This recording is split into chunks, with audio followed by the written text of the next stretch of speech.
Most people hear medieval weapons and instantly picture swords and heroic duels. But real medieval battlefields were way less romantic and way more practical. Soldiers feared the tools that could stop a charge, wreck a formation, punch through armor, or slowly break a castle down piece by piece. In this ranking, we're counting down the 10 most feared medieval weapons in Europe. And for each one, we'll keep it simple and accurate. Who used it, what it was designed to do, and why even experienced fighters didn't want to face it. A few of these are probably not what you expect, and the top spot is the one that made safe behind walls stop feeling safe. Number 10. Pike Wall. For most of the Middle Ages, one of the most frightening things on a battlefield wasn't a fancy blade. It was a simple point on the end of a very long shaft, used in a disciplined group. A pike is basically an extra long spear, and the fear factor comes from reach and teamwork. When infantry stand shoulder to shoulder with pikes leveled, they create a moving fence of points that's hard to break without taking losses. That matters because medieval warfare wasn't just knights doing heroic one-on-ones. Most battles were won by whoever held formation longer, kept their nerves, and controlled space. A pike wall forces every attacker to solve the same problem. How do you close the distance without getting stopped? Even heavily armored troops can't ignore a weapon that can touch them before they can touch back. And it's not just the pike itself. Behind that hedge, you often have archers, crossbowmen, or reserve troops ready to punish anyone who gets tangled up at the front. In practice, a pike block is a team weapon. The front rank threatens, the middle ranks add pressure, and the rear ranks keep the whole formation from collapsing when things get chaotic. It also flips the social script. A mounted knight in armor looks unstoppable until the horse refuses to run into a forest of points. That's why spear hedgehogs, like Scottish schiltrons, and later the famous Swiss pike squares, became nightmares for heavy cavalry.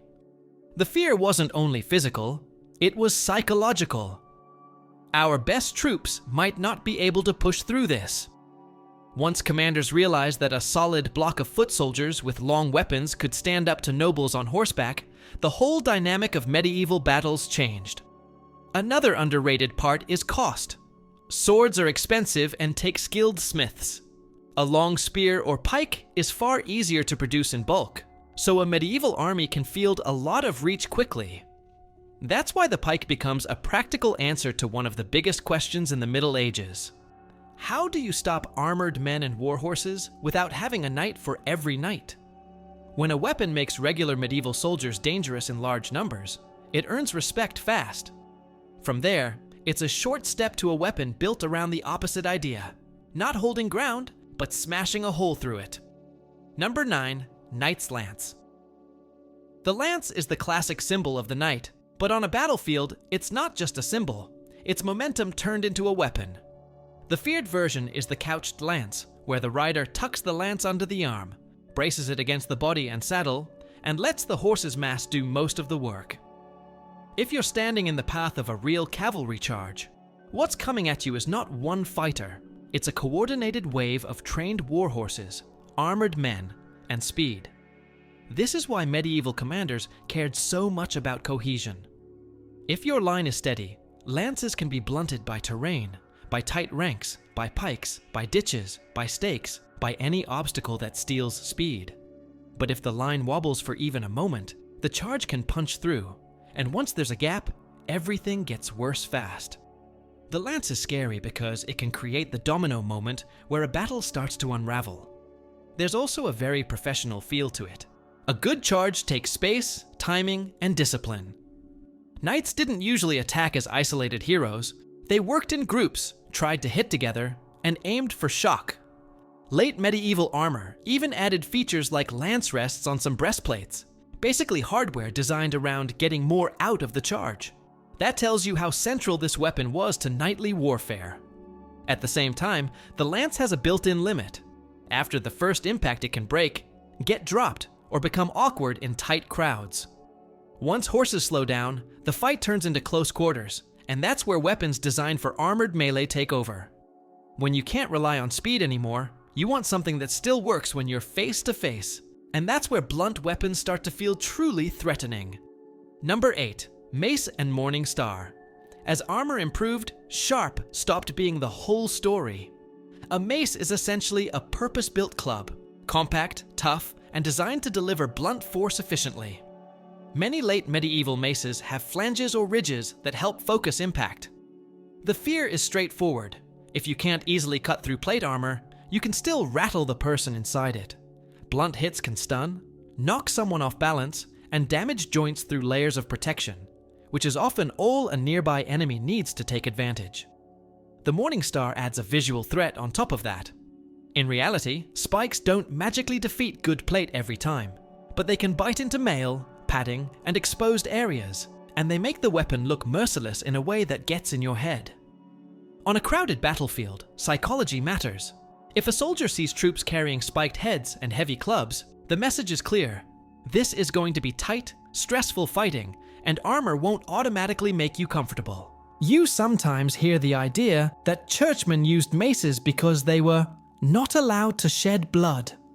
That's more of a pop history story than a clean rule, and real practice varied a lot. But it points to something true. Maces were widely accepted weapons, used by knights, guards, and foot soldiers, and they show up constantly in late medieval warfare because they're practical against armor. Another reason they were feared is reliability. Blades can glance off if the angle is wrong. A mace mostly just needs solid contact. It works in rain, mud, and packed formations, where perfect technique is a fantasy. It also doesn't depend on a delicate edge that chips. Medieval battles were long, chaotic, and exhausting, so weapons that keep working when everyone's tired build a serious reputation. And once armies accepted that blunt force could challenge armor, the next idea was obvious. Combine that impact with a point that concentrates force into a tiny spot. That's where the Warhammer steps in. Number 7. Warhammer. A medieval Warhammer isn't a carpenter's tool. It's a pressure weapon. Many designs pair a hammer face on one side with a spike or beak on the other. The hammer face can dent and shock. The beak concentrates force so tightly that even sturdy armor can feel less reassuring. The goal isn't to slice. The goal is to overwhelm the structure of armor and the body's ability to absorb impact. This is why Warhammers became linked to late medieval armored combat. Plate armor is excellent at deflecting cuts, but it's not invincible. A focused blow can deform plates, damage the padding underneath, and turn a well-fitted helmet or breastplate into a problem at the worst possible time. Even when the armor isn't fully breached, the wearer can be stunned or disoriented.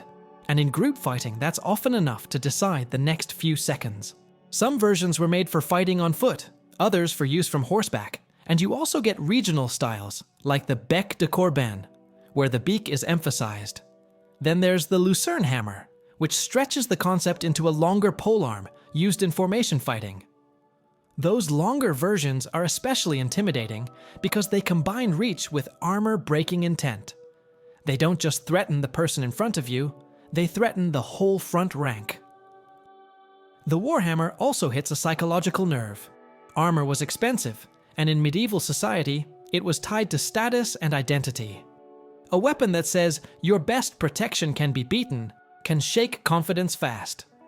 Still, there's an even more adaptable category: polearms that can chop, hook, thrust, and control space. When medieval armies needed a battlefield multi-tool, they often reached for the halberd and the bill. Number 6. Halberd and billhook. The halberd is a long-shafted weapon that combines 3 jobs: an axe blade for chopping, a spike for thrusting, and a hook for pulling. The billhook, and the English bill in particular, is a close cousin, often evolving from tools used for cutting branches, then becoming a dedicated military weapon with a nasty hook and strong cutting surface. Their fear factor comes from versatility. In medieval battles, the right move changes constantly depending on distance, armor, and terrain. A halberd lets a trained soldier shift from keep them back to hook them close to strike without switching weapons. That hook matters more than it sounds. Against cavalry, pulling a rider off balance can be as valuable as trying to strike through armor. Against infantry, the hook can yank a shield aside or drag someone out of a tight line. Medieval combat often becomes a pushing match between formations. Anything that breaks structure, anything that creates a gap, is dangerous, and these weapons are built for that job. Halberds and bills also carried a reputation for disciplined troops. Swiss and German infantry built serious battlefield identities around polearms, and when those units advanced in good order, opponents could feel the confidence behind it.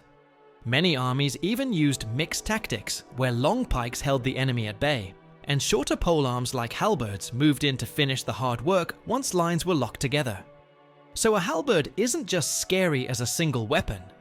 It represents a whole system of coordinated fighting. And because these weapons were effective and relatively durable, they spread. City militias trained with them, guards carried them, and in late medieval Europe, you could see them everywhere from open fields to city gates. Now, if you take the multi-tool idea and tune it for one specific purpose, fighting armored opponents at close range, you get a weapon that shows up again and again in fight books and duels: the poleaxe. Number 5, poleaxe. If the halberd is an infantry workhorse, the poleaxe is the knight's problem solver. It's a compact polearm with an axe blade, a hammer or flanged head, and a top spike. You see it in late medieval illustrations and combat manuals because it's designed for the reality of armored fighting. Against full plate, swords often struggle to do meaningful damage with simple cuts. The poleaxe is built to threaten armor with impact, control, and concentrated force. The fear comes from skill plus design. Poleaxes were used by professionals, knights, men-at-arms, and elite guards, who trained to exploit tiny openings and to control distance with the shaft. They could shove, hook, and pressure an opponent without needing wild swings. Late medieval sources show this kind of fighting as technical and careful. Footwork, timing, and leverage matter a lot.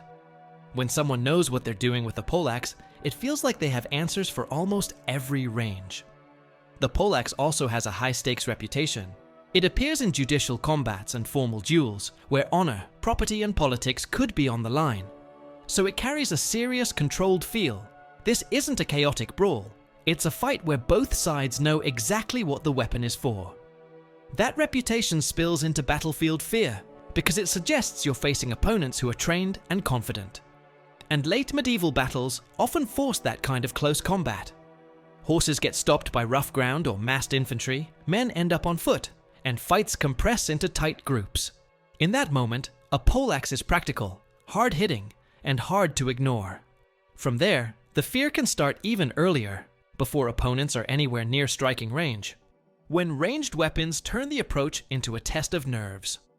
Number 4, English longbow. The longbow's fear comes from volume and rhythm. A skilled archer can send arrows quickly, and when hundreds or thousands shoot together, it's not about one perfect shot. It's about creating a dangerous zone.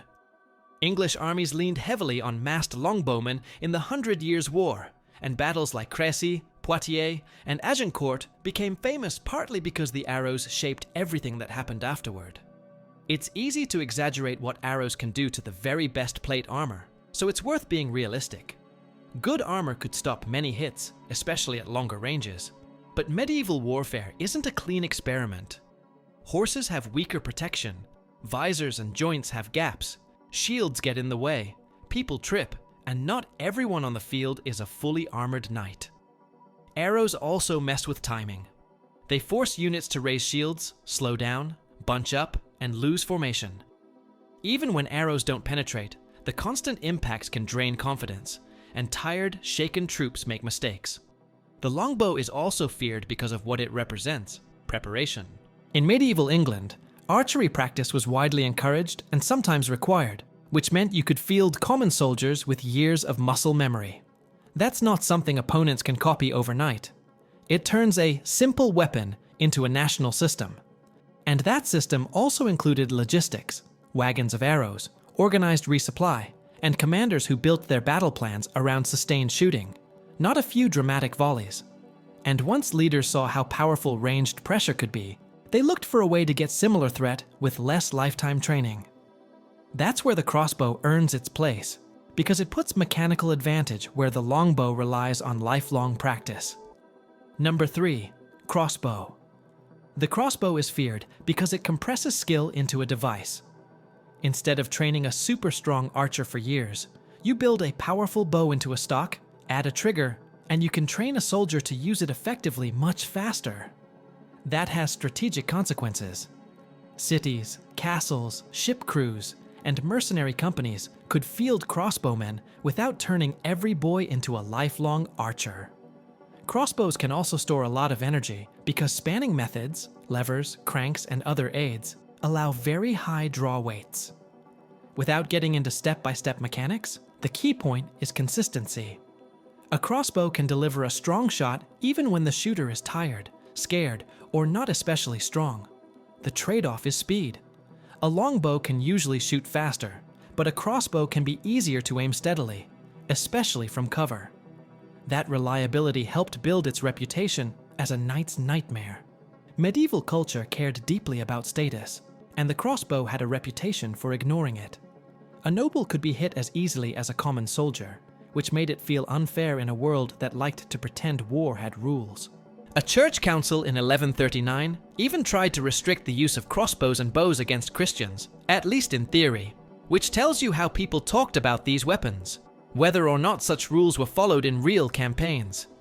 Even famous figures weren't safe. King Richard I of England was mortally wounded by a crossbow bolt during a siege in 1199, and that story stuck in people's minds. Crossbowmen also changed how sieges felt.